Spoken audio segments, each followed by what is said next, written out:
Hello student, आप सभी का study with Satyabhama Singh YouTube channel में स्वागत है।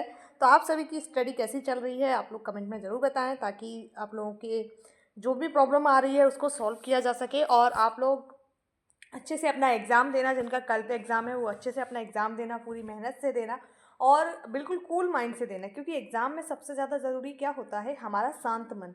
यानी हम शांत मन से बिल्कुल एग्ज़ाम देने जाते हैं तो हम 10 से 15 क्वेश्चन एक्स्ट्रा करके आते हैं, क्योंकि एग्ज़ाम में हम जब प्रेशर लेके जाते हैं तो हमें आते हुए क्वेश्चन भी हम गलत करके आते हैं। तो आप लोगों को किसी भी तरह का प्रेशर नहीं लेना है, बिल्कुल कूल माइंड से जाना है, यानी बिल्कुल फ्रेश माइंड से जाना है। और आप अपने साथ एक बोतल कैरी कर लेना। वो अगर नहीं ले जाने दिया जाए अंदर तो आप अपनी बोतल बाहर रखें, उसमें पानी अच्छे से पीना और मस्त रहना।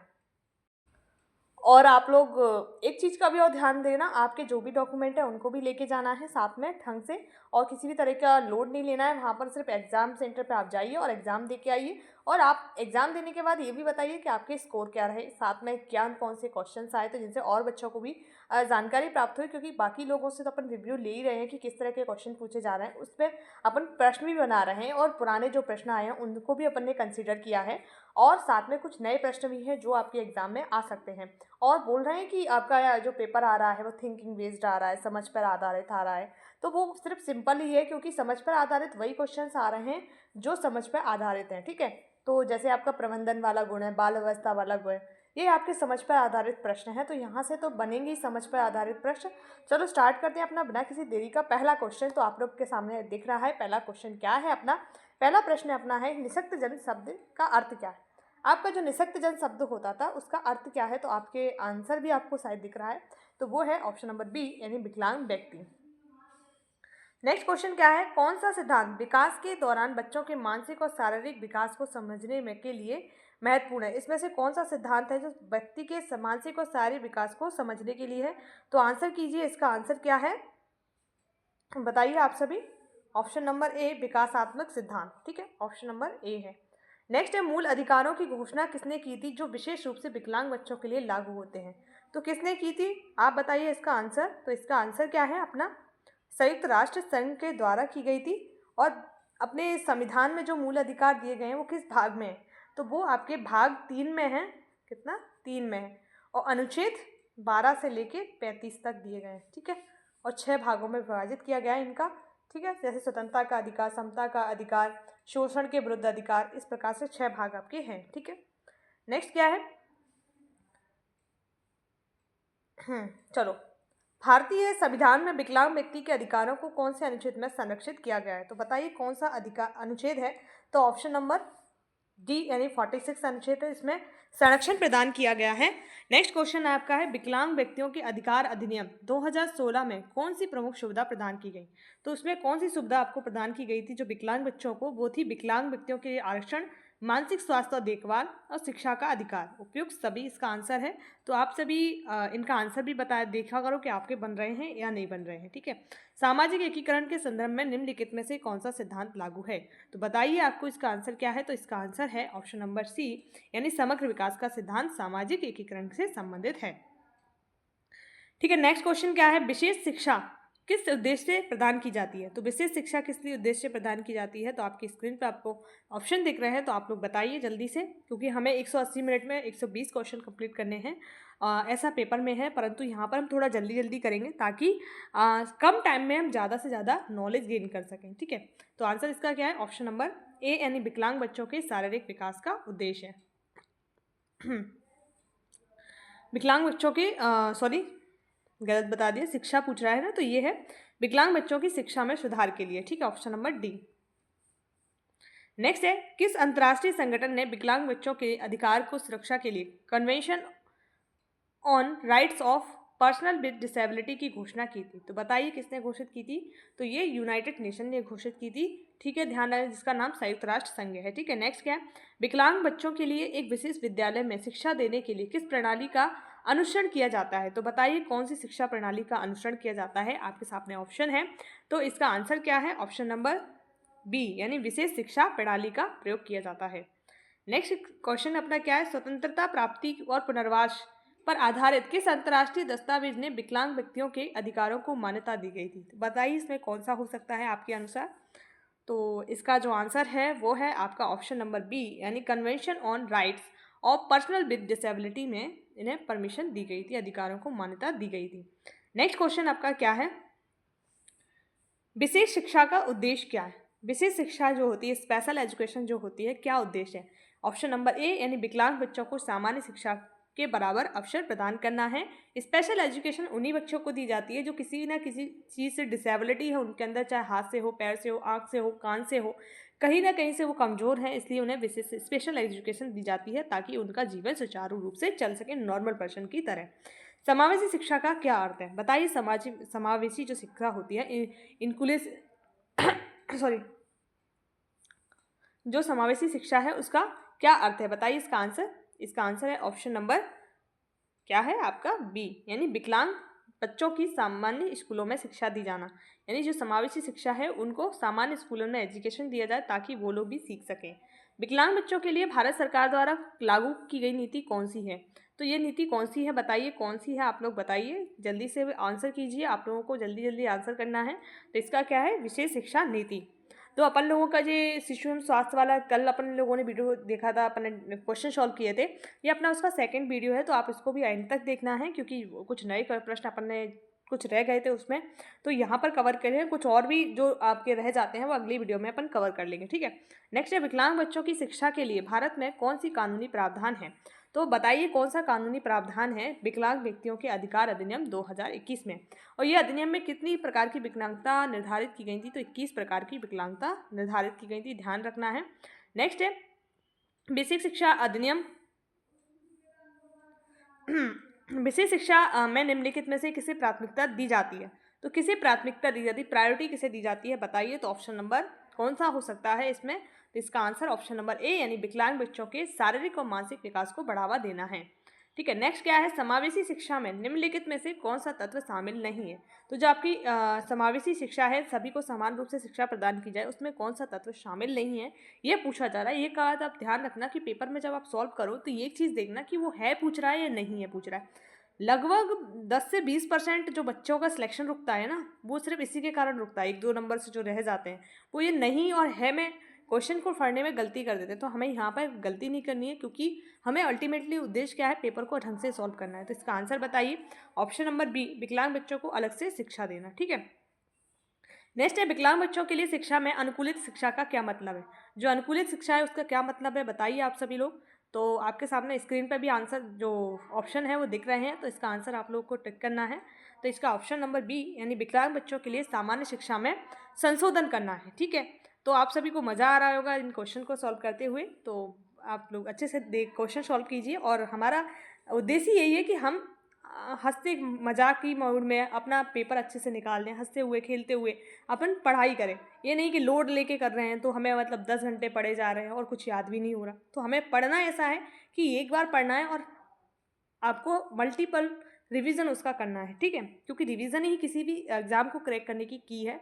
विदाउट रिवीजन आपका सिलेक्शन हो ही नहीं सकता, क्योंकि हमें रिवीजन करना बहुत ज़रूरी है। कोई चीज़ हमें याद ही नहीं है, सिर्फ पढ़ लिए तो कोई मतलब ही नहीं है। इस क्वेश्चन क्या है आपका, ये देखिए स्क्रीन पर दिख रहा है, विकलांग बच्चों की शिक्षा में सहायक प्रौद्योगिकी का उपयोग किसके लिए किया जाता है? तो बताइए इसका आंसर क्या है। तो ऑप्शन नंबर डी, यानी बच्चों को अपनी विशेष जरूरतों के अनुसार शिक्षा प्राप्त करने में सहायता देने के लिए किया जाता है। नेक्स्ट क्या है, विकलांग बच्चों के लिए शैक्षणिक सहायता का मुख्य उद्देश्य क्या है? जो आपकी शैक्षणिक सहायता है उसका मुख्य उद्देश्य क्या है? तो उसका मुख्य उद्देश्य बताइए, ऑप्शन नंबर बी, विकलांग बच्चों को अपनी जो क्षमताएं हैं उनके अनुसार शिक्षा देना, क्योंकि हर व्यक्ति की अलग अलग क्षमताएं होती हैं। विकलांगता भी कई प्रकार की होती है, हमने जैसे जाना 21 प्रकार की विकलांगता भी 2016 में निर्धारित की है। तो उसी प्रकार अब 21 प्रकार की अलग अलग कुष्ठ रोग भी एक तरह की विकलांगता है। और आपका दो चीज़, इसको इसलिए बता रही हूँ कि आप लोग इसे विकलांगता नहीं समझोगे। और आपका एसिड अटैक से पीड़ित महिला या कोई भी व्यक्ति है वो भी आपका विकलांगता के अंतर्गत आता है। नेक्स्ट क्या है, समावेशी शिक्षा में सहायक शिक्षा की भूमिका क्या होती है? बताइए सहायक शिक्षा की क्या भूमिका होती है समावेशी विकास में? तो इसका आंसर ऑप्शन नंबर बी, यानी विकलांग बच्चों को सामान्य कक्षा में शिक्षा देने में सहायता करना, ठीक है। नेक्स्ट क्या है, विशेष आवश्यकता वाले बच्चे किसे कहते हैं? यहाँ से क्वेश्चन बहुत आ रहे हैं यार कि विशेष आवश्यकता वाले बच्चों से संबंधित, क्योंकि आप देखना आज का पेपर यानी 21 का सुबह वाला शिफ्ट का पेपर, तो उसमें क्या पूछा गया था, विशेष सबसे ज़्यादा स्पेशल जो व्यक्ति हैं यानी जो विशेष आवश्यकता वाले नीड्स वाले व्यक्ति हैं, निःशक्तजन व्यक्ति हैं, दिव्यांग व्यक्ति हैं, इनसे प्रश्न बहुत अधिक पूछे जा रहे हैं इस चैप्टर से बाल विकास में स्पेशली। तो इनको थोड़ा अच्छे से पढ़ना है। अपन ने देखो इन्हीं से संबंधित कितने प्रश्न कर लिए, तो हमारे पेपर में अगर इनसे आता है तो हमारा पेपर में इन्हीं से आने वाला है, बाहर से तो नहीं जाएगा, है ना। तो अपन लोगों को क्या कर रहे हैं कि हर टॉपिक के अंदर से कितने क्वेश्चन बन सकते हैं या टॉपिक के सब टॉपिक से किस प्रकार के क्वेश्चन बन सकते हैं, उन सभी को बनाने के प्रयास कर रहे हैं। ठीक है, ऑप्शन नंबर ए इसका आंसर है, बच्चे में मानसिक और शारीरिक विकास से प्रभावित करना, क्योंकि ऑप्शन इतने हार्ड नहीं होते हैं, सिर्फ उनका ऑप्शन में ही उनका आंसर छुपा रहता है। ठीक है, विशेष आवश्यकता वाले बच्चों के लिए शिक्षा का प्रमुख उद्देश्य क्या है, बताइए क्या है प्रमुख उद्देश्य। तो ऑप्शन नंबर ए बी, बच्चों की विशेष जरूरतों के अनुसार शिक्षा प्रदान करना ही इसका उद्देश्य है। नेक्स्ट क्या है, विशेष आवश्यकता वाले बच्चों के लिए शिक्षा में कौन सा सिद्धांत लागू है, तो कौन सा सिद्धांत लागू है आप लोग बताइए, इसका आंसर क्या हो सकता है। तो इसका आंसर है समावेशी शिक्षा। क्या है, समावेशी शिक्षा। नेक्स्ट क्या है, विशेष आवश्यकता वाले बच्चों के लिए कौन सी सहायता दी जाती है, तो बताइए कौन सी सहायता दी जाती है विशेष आवश्यकता वाले बच्चों के लिए। ऑप्शन नंबर ए, मानसिक और शारीरिक विकास को बढ़ावा देने के लिए शिक्षा दी जाती है। अभी अपना महिला बाल विकास एग्जाम चल रहा है, इसके बाद अपन लोग जो एग्जाम एमपी में होगा उसकी भी क्लासेस स्टार्ट करेंगे, जैसे कि आपका एमपी पुलिस हो गया, आबकारी आपका जुलाई में होने वाला है, उसके लिए भी हम जीके वाला पोर्शन अच्छे से कंप्लीट करेंगे। और जिसने रेलवे का भरा है तो हम अपन रेलवे की भी क्लासेस स्टार्ट करेंगे। आप लोग अगर इंटरेस्टेड हैं तो ज्वाइन कर सकते हो। ठीक है, चलो स्टार्ट करते हैं अपना नेक्स्ट प्रश्न। विशेष आवश्यकता वाले बच्चों के लिए समावेशी शिक्षा का क्या अर्थ है, तो समावेशी शिक्षा का क्या अर्थ है बताइए, ऑप्शन आपके सामने दिख रहे हैं। तो इसका आंसर क्या है, ऑप्शन नंबर बी, बच्चों को उनकी विशेष आवश्यकताओं के अनुसार शिक्षा देना। ठीक है, नेक्स्ट प्रश्न क्या है आपका, विशेष शिक्षा से क्या आशय है, तो विशेष शिक्षा के लिए क्या आशय है, विशेष शिक्षा से क्या आशय बताइए। तो इसका उद्देश्य क्या है, ऑप्शन नंबर बी, विशेष रूप से मानसिक और शारीरिक विकारों से प्रभावित जो बच्चे हैं उनका व्यक्तिगत ध्यान और शिक्षा प्रदान करना है। ठीक है, नेक्स्ट क्या है आपका, विशेष आवश्यकता वाले बच्चों के लिए भारत सरकार द्वारा कौन सा अधिनियम लागू किया गया, तो बताइए कौन सा अधिनियम भारत सरकार के द्वारा लागू किया गया। तो आपको इसमें स्पेशल कोई अधिनियम दिख रहा है ना बच्चों से संबंधित, सिर्फ आपको क्या दिख रहा है, सबसे ज़्यादा जो विकलांग बच्चों से, विकलांग व्यक्ति के अधिकार अधिनियम 2016। ठीक है, ध्यान रखना है, यही इसका आंसर है। नेक्स्ट है, सहायक प्रौद्योगिकी का उपयोग विशेष आवश्यकता वाले बच्चों के लिए किस उद्देश्य से किया जाता है, आप बताइए किस उद्देश्य से किया जाता है। तो उनके ऑप्शन नंबर बी, यानी बच्चों के शारीरिक और मानसिक विकास में सहायता देने के लिए किया जाता है। नेक्स्ट क्वेश्चन क्या है, विशेष आवश्यकता वाले बच्चों के लिए शिक्षा में समावेशी शिक्षा का क्या उद्देश्य है, तो समावेशी शिक्षा होती है उसका उद्देश्य क्या होता है, ऑप्शन नंबर सी, बच्चों के सामान्य बच्चों के साथ शिक्षा प्रदान करना। थोड़ा रिपीट हो गया है क्वेश्चन, पर कोई बात नहीं, रिवीजन ही हमारा हो रहा है। नेक्स्ट क्या है, विशेष आवश्यकता वाले बच्चों के लिए कौन सी शिक्षा नीति सबसे महत्वपूर्ण है, तो समावेशी शिक्षा नीति। और अभी जो न्यू एजुकेशन पॉलिसी कब की है, 2020 की है। ठीक है, इसमें भी इनके लिए शिक्षा का प्रावधान किस प्रकार से करना चाहिए वो भी है। और के कस्तूरी रंगन समिति की सिफारिश पर आपकी न्यू एजुकेशन पॉलिसी आई थी, इससे पहले 1986 की थी, ध्यान रखना है।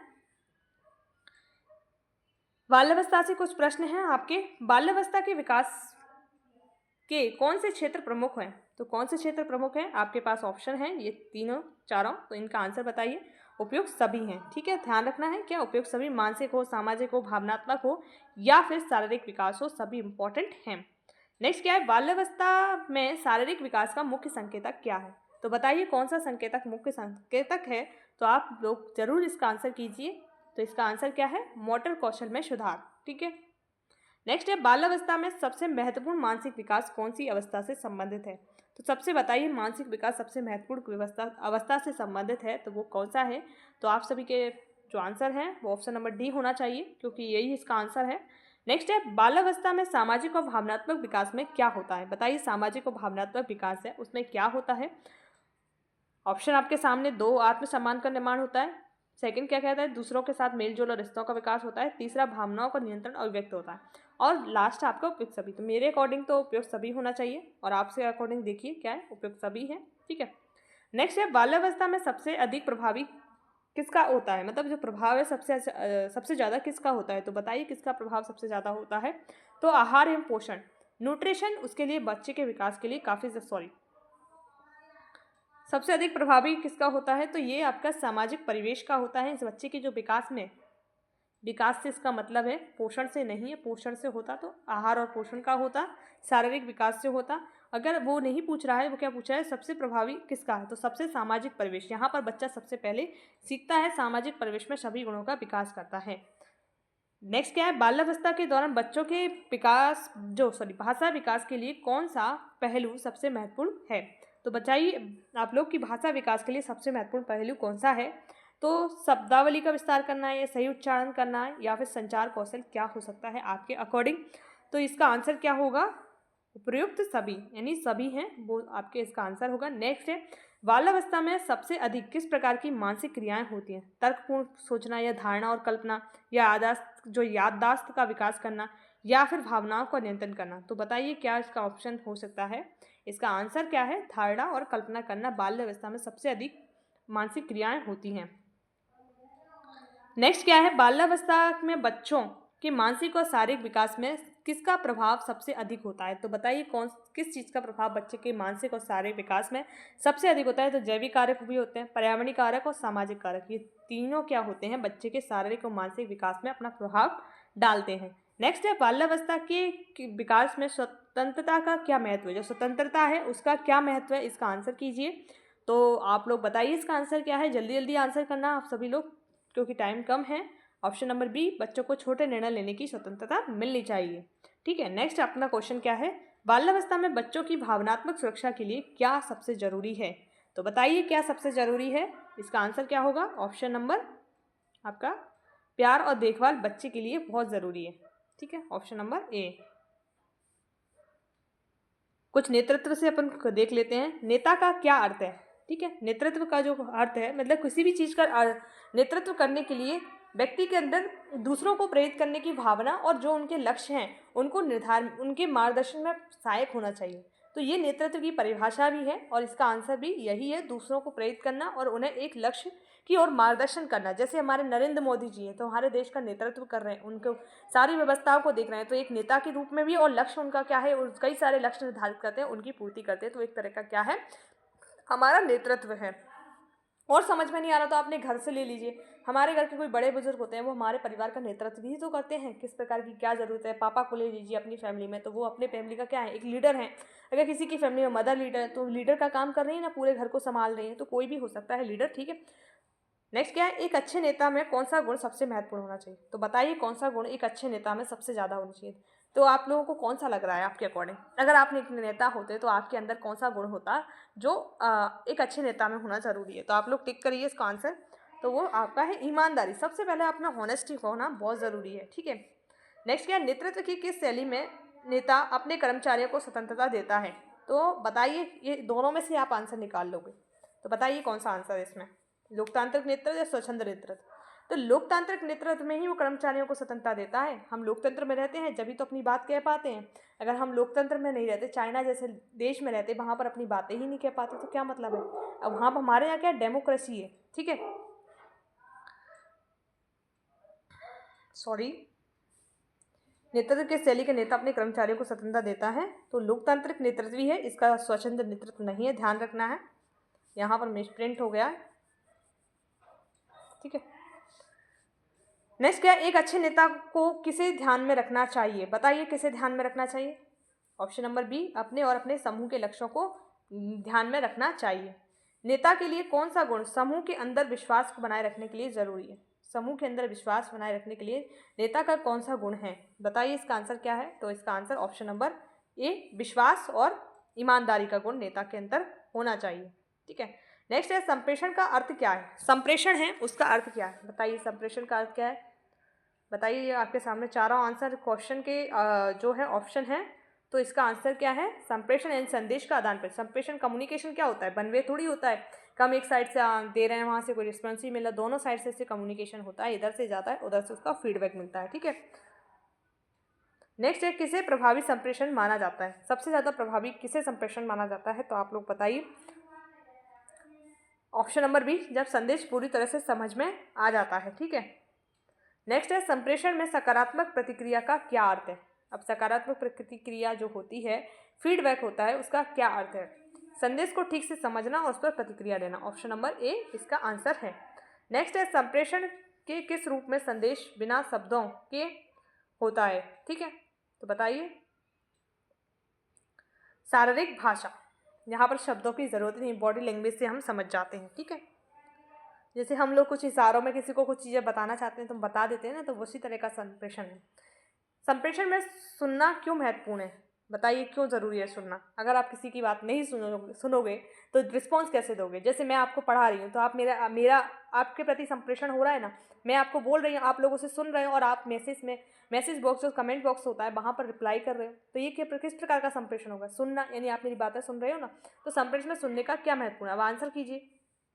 तो ऑप्शन नंबर बी, सुनने में संदेश को यही रूप से समझा जा सकता है, ठीक है। मतलब जैसा मैं बोल रही हूँ वैसे ही आप समझ रहे हो ना, तो ये आप इस तरह से समझ सकते हो।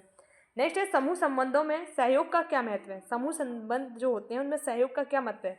ऑप्शन नंबर ए, टीम की सफलता को बढ़ावा देना, ठीक है। नेक्स्ट क्या है, समूह संबंधों में किस प्रकार की समस्या उत्पन्न हो सकती है। अब आंसर क्या है, ये ऑप्शन आपको दिख रहे हैं, तो उपयुक्त सभी प्रकार की हो सकती है, ठीक है। ध्यान रखना है सारे क्वेश्चंस आपको। समूह संबंधों में प्रभावी संवाद का क्या लाभ होता है, जो प्रभावी संवाद होता है उसका क्या लाभ होता है, आपको ये सब दिख रहा है ऑप्शन। विवादों को हल करने में मदद करता है, क्या करता है, विवाद जो हमारे बीच में हो जाते हैं, प्रभावी जो समूह संबंध प्रभावी संवाद होता है, एक दूसरे के बीच बातचीत होती है, वो क्या करता है, हमारे बीच विवादों को समाप्त करता है। नेक्स्ट, एक अच्छे समूह संबंध के लिए किसकी आवश्यकता होती है, बताइए किसकी आवश्यकता होती है। तो आपको देख के ही पता चल रहा होगा इसका आंसर, विश्वास और सम्मान की आवश्यकता होती है। नेक्स्ट है, समूह में सहयोग की भावना को बढ़ाने के लिए सबसे अच्छा तरीका क्या है, बताइए सबसे अच्छा तरीका क्या है। व्यक्तित्व को ध्यान में रखना, समूह के उद्देश्यों पर ध्यान केंद्रित करना, या केवल एक व्यक्ति को ध्यान में रखना, या समूह को अलग अलग भागों में विभाजित करना। तो इसमें है समूह के उद्देश्यों पर ध्यान केंद्रित करना, इसका आंसर है। नेक्स्ट है 16, समूह में नेतृत्व की भूमिका क्या होती है। जो समूह होता है उसमें नेतृत्व की भूमिका क्या होती है। ऑप्शन नंबर बी, समूह को एकजुट रखना, उन्हें प्रेरित करना नेतृत्व की भूमिका होती है। नेक्स्ट क्या है, समूह में प्रभावी कार्य के लिए किसे जरूरी माना जाता है, तो बताइए किसे जरूरी माना जाता है। आंसर क्या होगा, ऑप्शन नंबर ए, टीम के उद्देश्य और लक्ष्यों को स्पष्ट करना है। नेक्स्ट क्या है, समूह के अंदर सकारात्मक संप्रेषण के लिए क्या आवश्यक है। समूह के अंदर जो सकारात्मक संप्रेषण होता है उसके लिए क्या आवश्यक है। गलत संप्रेषण, स्पष्ट और खुला संप्रेषण, शारीरिक दूरी बनाए रखना, या फिर सुनवाई का अभाव। तो ये आपका क्या है, स्पष्ट और खुला संवाद है, ठीक है, सकारात्मक संप्रेषण। नेक्स्ट है, समूह में समस्याओं को हल करने के लिए सबसे प्रभावी तरीका क्या है। समस्याओं को अनदेखा करना, प्रत्येक सदस्य से विचार और समाधान लेना, और किसी एक सदस्य की जिम्मेदारी सौंपना। तो क्या हो सकता है समस्याओं को हल करने में सबसे प्रभावी तरीका, तो आपका बी, यानी प्रत्येक सदस्य से विचार को समाधान लेना, ठीक है। हम समूह की बात कर रहे हैं, समूह में सभी लोगों का जजमेंट जरूरी है, ठीक है। नेक्स्ट क्या है, समूह भावना किसे कहा जाता है। समूह के सभी सदस्य मिलकर एक समान उद्देश्य की ओर बढ़ते हैं। समूह में व्यक्तिगत हित सर्वोपरि होता है, या समूह में कोई भी संवाद नहीं होता है, या सभी सदस्य केवल व्यक्तिगत कार्य करते हैं। तो बताइए, ऑप्शन नंबर ए इसका आंसर हो जाएगा, ठीक है। हमने अपने लगभग 150 के अराउंड क्वेश्चन सॉल्व कर लिए हैं, और जो भी क्वेश्चन सॉल्व किए हैं वो क्या है, हमारे एग्ज़ाम के लिए बहुत ज़्यादा इम्पॉर्टेंट है, और नए नए क्वेश्चंस हैं जो आपके एग्ज़ाम में जिस तरह का पूछा जा रहा है। तो हम लोगों को किसी भी प्रकार का लोड नहीं लेना है, एग्ज़ाम दे के आना है मस्त एकदम, ऐसा सोच के जाना है कि हमसे नहीं हुआ तो कोई और नहीं कर सकता, यानी हम सर्वश्रेष्ठ हैं, ये अपने अंदर धारणा लेके जाना है, और मस्त एक नंबर अपना एग्ज़ाम दे के आना है, और बढ़िया से अपना मस्त एंजॉय कीजिए। अगर इसमें नहीं हुआ तो कोई बात नहीं है, नेक्स्ट एग्ज़ाम देंगे, परंतु ऐसा सोच के नहीं जाना है, ये आपके लिए तसल्ली के लिए।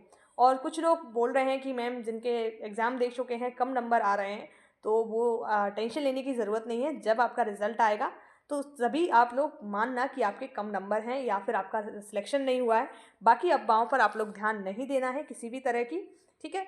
तो आप सभी लोग एंड पर तक रहने के लिए आप सभी का धन्यवाद। और आप चैनल पर प्लीज़ नए हो तो सब्सक्राइब कर लीजिए, लाइक कर लीजिए, शेयर कर लीजिए।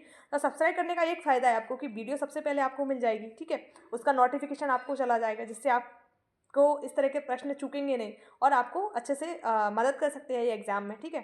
तो आप सभी का धन्यवाद। जय हिंद, जय भारत।